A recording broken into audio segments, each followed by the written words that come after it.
ओम शांति। मैं बीके राजेश्वरी सभी आत्माओं का स्वागत करती हूँ। आज मैं आप सबको बताऊंगी कि असली सुख क्या है। हम लोग किसे सुख समझते हैं?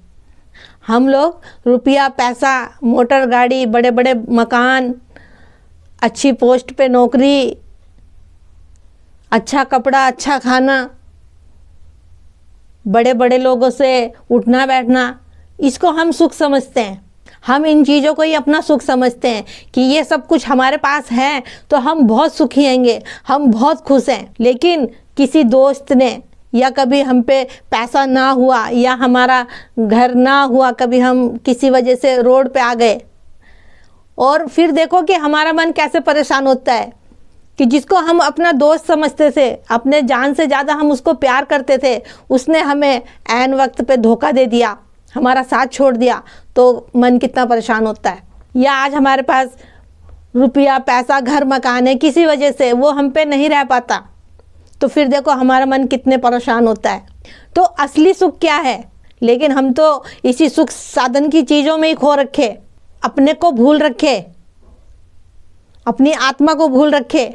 लेकिन इन सब चीज़ों में तो देखो पल दो पल का सुख हैगा। कभी कोई परिस्थिति आई तो मन परेशान हो गया, कभी कोई खुशी आई तो मन खुश हो गया।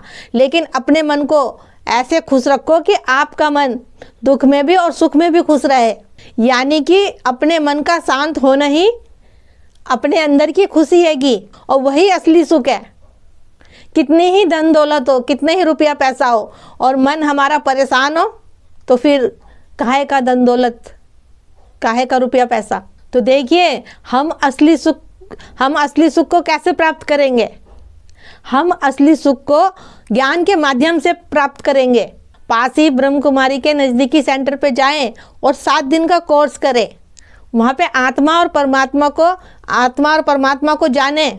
क्योंकि जब तक आपके अंदर ज्ञान नहीं होगा, आपके अंदर समझ नहीं होगी कि मैं आत्मा हूँ, मैं आत्मा इस धरती पे इस शरीर लेके पाठ बजा रही हूँ और ये जो भी परिस्थितियाँ हैं या खुशियाँ हैं, जो भी दुख सुख है, ये सब मेरे ड्रामे के अनुसार ही मेरे सामने आ रहा है।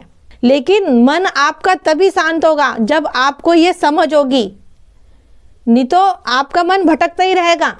ये दुख मुझ पे ही क्यों आ रहा, ये परिस्थिति मेरे पे ही क्यों आ रही, मैंने तो ऐसा कुछ नहीं किया, मैंने तो ऐसा गलत कुछ नहीं किया, मैंने किसी का जीवन में दिल नहीं दुखाया, फिर भी मेरे पे क्यों परिस्थिति ऐसी आ रही है जो मेरे को इन परिस्थिति का सामना करना पड़ रहा है और मेरा मन परेशान हो रहा है। देखिए आपको ज्ञान में सब बताया जाएगा कि परमात्मा से कैसे योग लगाया जाता है, परमात्मा से कैसे बात की जाती है, अपने मन को मेडिटेशन से कैसे शांत किया जाता है। देखिए जब आपका मन शांत होगा, जब भी सब कुछ अच्छा होगा, आप खुश भी रहोगे और आप सबको खुशियाँ दे भी पाओगे। जब अपने ही मन परेशान है तो हम किसी को शांत कैसे कर सकते हैं?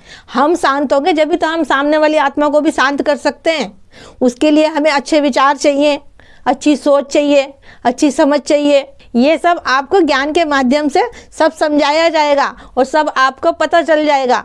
जब आप डेली मुरली सुनोगे, योग करोगे, बाबा से बातें करोगे तो ऑटोमेटिक ही आपका मन शांत भी हो जाएगा और आप असली सुख में जीना सीख जाओगे। फिर चाहे दुख आए चाहे सुख आए, फिर आप हर परिस्थिति में खुश रहोगे क्योंकि आपको आत्मा और परमात्मा का ज्ञान मिल गया होगा और आपको आत्मा में भी निश्चय हो गया होगा कि मैं आत्मा हूँ।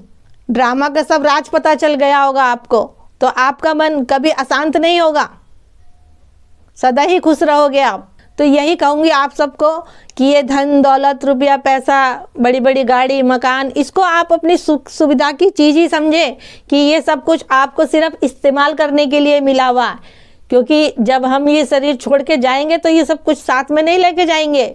इसलिए कर्म अच्छे करो, श्रेष्ठ कर्म करो, सबके लिए शुभकामनाएं, शुभ भावनाएं रखो और अपने मन को शांत रखो। तो मेरा आज की वीडियो का बनाने का यही उद्देश्य है कि आप अपने मन को कैसे शांत रखें कि जिससे कि आप हर परिस्थिति में अपने मन को शांत रखो और खुश रहो।